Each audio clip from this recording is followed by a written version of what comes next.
eLearn mentor makes you expert. Hello viewers, আসসালামু আলাইকুম। সবাই নিশ্চয়ই ভালো আছেন। আজ আমরা প্যাসিভ ভয়েসের এই পর্বে দেখব ফিউচার ফর্ম নিয়ে আমরা কথা বলবো। আর গত পর্বে আমরা পাস্ট এবং প্রেজেন্ট নিয়ে কথা বলেছিলাম প্যাসিভ ভয়েসে। তো আজকে যেহেতু ফিউচার ফর্ম নিয়ে কথা বলবো, তো আমরা ফার্স্ট অফ অল এখানে দেখি যে ফিউচারে যেটা হয় আমাদের সিম্পল। আমি আগে বলে রেখেছিলাম যে প্যাসিভ ভয়েসে কোনো ধরনের পারফেক্ট কন্টিনিউয়াস হয় না, ঠিক আছে? শুধুমাত্র সিম্পল, কন্টিনিউয়াস আর পারফেক্ট পর্যন্ত হয়। আচ্ছা, এখন এখানে আমরা ফিউচারে এই ফিউচারে আমরা আজকে তিনটা জিনিসটা দেখব: সিম্পল, কন্টিনিউয়াস এবং পারফেক্ট। তো যেটা হয় আমরা ইয়াতে চলে যাই, আমরা ডাইরেক্ট এখানে চলে যাই। এখানের মধ্যে ফার্স্ট অফ অল আমরা যদি ফিউচার ইনডেফিনিটে দেখি, এখন কোন সেন্টেন্সগুলো অ্যাকচুয়ালি ফিউচার ইনডেফিনিট আমরা করব প্যাসিভে। তো আমরা এমনি এর আগেও বলেছিলাম আরও গত পর্বগুলোতে যে সেন্টেন্সে আসলে অ্যাকশনটা, মানে কে করেছে কাজটা, এই জিনিসটা বলা না থাকবে, বা এই জিনিসটা কোনো অ্যাকশন না থাকবে যে কার দ্বারা অ্যাকশনটা হয়েছে সেই জন্য না থাকে। সাপোজ আমি কাজটি করেছি, এখানে দেখেন কে করেছে কাজটা, আমি কিন্তু বলে দিয়েছি। যদি বলা হতো যে কাজটি করা হয়েছে, কে করেছে কিন্তু এখানে এটা বলা নাই, তাহলে এটা প্যাসিভ ভয়েসে হবে। তো প্যাসিভ ভয়েসে মানে হলো কি আমার যে অবজেক্টটা সাবজেক্ট হয়ে যাবে, যেটা অ্যাক্টিভ ভয়েসে আমার অবজেক্ট থাকবে সেটা সাবজেক্ট হয়ে যাবে। আবার আর হলো কি আমার এখানে কোনো থাকবে না, অ্যাক্টিভ ভয়েসের মধ্যে আমার কোনো মানে থাকবে না, কে করেছে কাজ, কার দ্বারা হয়েছে, এগুলো থাকবে না, ঠিক আছে? এই জিনিসগুলোতে আমরা বুঝতে পারবো আমরা এটা প্যাসিভ ভয়েস না অ্যাক্টিভ ভয়েস। তো আমরা যদি এখানে দেখি ফিউচার ইনডেফিনিটে যেটা আমাদের গঠনটা, সেটা হলো সাবজেক্ট উইল বি, এটা নাম ফিউচার ইনডেফিনিট উইল বি, তার বারবার ফার্স্ট পার্টিসিপল দেন অবজেক্ট। তো দেখেন এখানে the job will be finish tomorrow, কাজটি আগামীকাল সম্পূর্ণ করা হবে বা শেষ করা হবে, কমপ্লিট করা হবে। তো এখন দেখেন কে করবে, এখানে কিন্তু এই জিনিসটা বলা নাই, দ্যাটস ওয়াই এটা প্যাসিভ ভয়েস। যদি বলতাম যে তুমি আগামীকাল কাজটি করে ফেলবে, তাহলে এটা আমার অ্যাক্টিভ ভয়েস হইতো, কারণ এটা আমি তো মানে সাবজেক্টে এখানে নির্দিষ্ট আছে যে কে করবে কাজটা। তাহলে আমার এখানে কি হবে, যেহেতু আমার এখানে সাবজেক্ট ছিল না, সেক্ষেত্রে কি করা হবে, কাজটি। তাহলে প্যাসিভ ভয়েসে যেটা হবে যে অ্যাক্টিভ ভয়েস যে অবজেক্টটা সেটা সাবজেক্ট হয়ে যাবে, আর বাকিটুকু আমার যেটা এই ফর্ম অনুযায়ী আমরা সেন্টেন্সটা তৈরি করব। তো job will be finish tomorrow. তারপর আরেকটা দেখি, a letter will be written today, মানে আজকে একটা চিঠি লেখা হবে, কে লিখবে এখানেও কিন্তু তাও বলা নাই, দ্যাটস ওয়াই এটা প্যাসিভ ভয়েস। আচ্ছা, আরও যদি আমরা কিছু এক্সাম্পল দিই,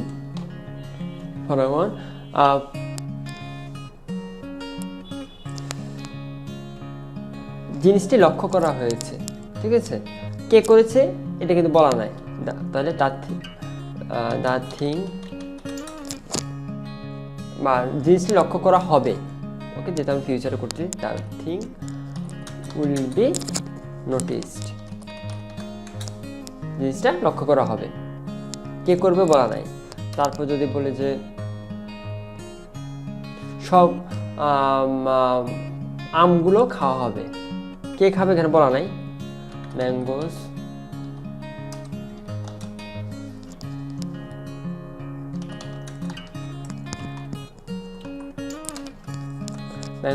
উইল বি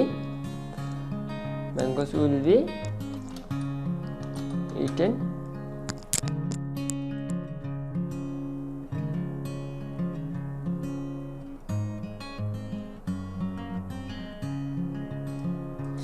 ঠিক আছে, ওকে।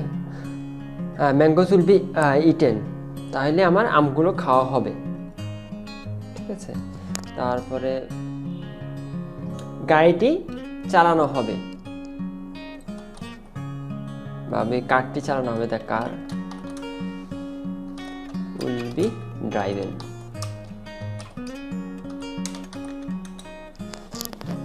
ঠিক আছে? এটা আমার সবকিছু আমরা জানি যে প্যাসিভ ভয়েসে যেটা হয় আমাদের বারবার ফার্স্ট পার্টিসিপল হয়, ঠিক আছে? এটাগুলো আমার সিম্পল, ফিউচারে কোনো কিছু হবে, ঠিক আছে? কে করবে সেটা বলা না থাকলে আমার কি হবে, ফিউচার ইনডেফিনিট প্যাসিভে হবে।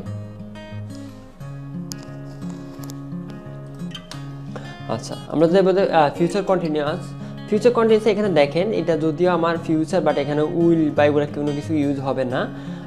যেটা হবে ফিউচারে কোনো একটা কাজ চলতে থাকবে, বাট কে করবে সেটা বলা নাই। তো গঠনটা হবে কি, এখানে আমার যেটা গঠনটা ফিউচার কন্টিনিউয়াসের ক্ষেত্রে দ্য সাবজেক্ট অনুযায়ী আমার ইজ অর আর হবে, then going to be verb first participle, then object.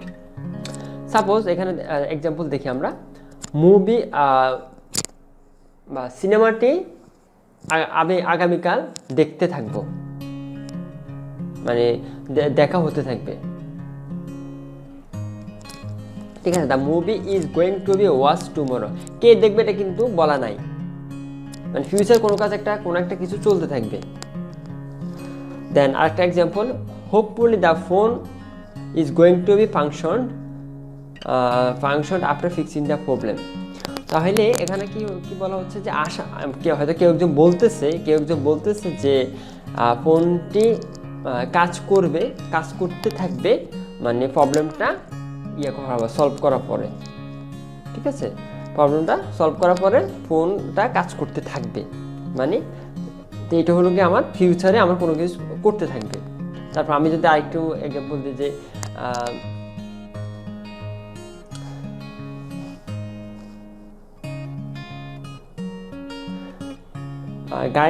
গাড়িটি চালাতে থাকবে, গাড়িটি চালাতে থাকবে, ঠিক আছে। তাহলে কি হবে আমার এখানে, the car is going to be driven on the road. আচ্ছা, কারটি রাস্তায় চালাতে থাকবে, মানে ফিউচারে কোনো কিছু চলতে থাকবে।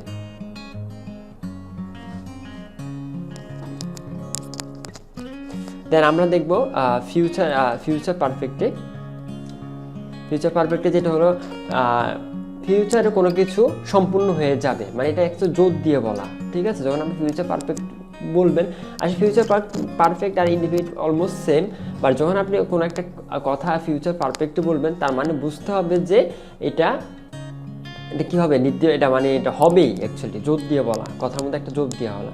সাপোজ এখানে আমি যদি গঠনটা দেখি, সাবজেক্ট উইল হ্যাভ বিন বারবার first person object, the invitation will have bin accepted, মানে আমন্ত্রণটি কোনো ফিউচারে কি হবে, গ্রহণ করা হবে। তো আমরা কিন্তু এটা ইন্ডিভিজুয়াল বলতে পারতাম, right, the invitation will be accepted, মানে ফিউচারে এটা গ্রহণ করা হবে। আর যখন আমরা বলবো যে উইল হ্যাভ বিন অ্যাকসেপ্টেড, মানে একটু জোর দিয়ে বলা আসলে, বাট মিন কিন্তু একটি মিন করতেছে ফিউচার কোনো কিছু হয়ে যাবে। আচ্ছা, তারপরে এখানের মধ্যে he will have been elected as leader, সে কি হবে আমার ফিউচারে কি হবে, লিডার হিসাবে সিলেক্টেড হবে অথবা হবে। এখন যেটা হলো যে ফিউচার কোনো কিছু, এটা কিন্তু আমরা ইন্ডিভিজুয়াল করতে পারতাম, বাট এটা যেহেতু আমরা একটু জোর দিয়ে যদি কোনো কিছু বলতে, সেক্ষেত্রে আমরা ফিউচার পারফেক্টে বলবো। তারপর the letter will have bin received on Monday, তাহলে সোমবারে লেটারটি কি হবে, গ্রহণ করা হবে। বাট আমার কাছে আমি যেটা মনে করি আসলে এটি আপনাদের আসলে মোস্ট অফ দ্য ক্ষেত্রে ইউজ হবে ফিউচার ইন্ডিফিনিটে, বাট আপনি যে বললাম এটা এই ক্ষেত্রে আপনি কি এটা কখন করবেন, যখন আপনি অ্যাকচুয়ালি একটু জোর দিয়ে বলতে চাইবেন কাউকে, ঠিক আছে, যে এই জিনিসটা হয়ে যাবে ফিউচারে, এটা সেক্ষেত্রে আপনি এটা বলতে পারবেন। আর এটা আর ইন্ডিফিনিটে আপনি যে অ্যাকচুয়ালি এটা হবে আপনি বললেন, বাট এখানে একটু আছে। আর কন্টিনিউয়াস আর ফিউচারে কোনো কিছু চলতে থাকবে বা জিনিসটা হতে থাকবে। তো এই ছিল মোটামুটি আমাদের প্যাসিভ ভয়েসের টিউটোরিয়ালটা আজকে। আর অ্যাকচুয়ালি আর আমার মনে হয় না বেশি একটা কিছু বলার আছে। তো আমরা নেক্সট টিউটোরিয়ালগুলোতে আমরা মোটামুটি অ্যাডভান্স লেভেলে গ্রামার নিয়ে আলোচনা করব। আশা করি সেই ভিডিওগুলো দেখবেন। আর ভিডিওটা ভালো লেগে থাকলে চ্যানেলটা সাবস্ক্রাইব করবেন। আর আপনাদের যদি এরপরে কোনো কনফিউশন থাকে আমাকে কমেন্টে জানাতে পারেন, আমি আপনাদেরকে রেসপন্স করব। সবাই ভালো থাকবেন, আল্লাহ হাফেজ।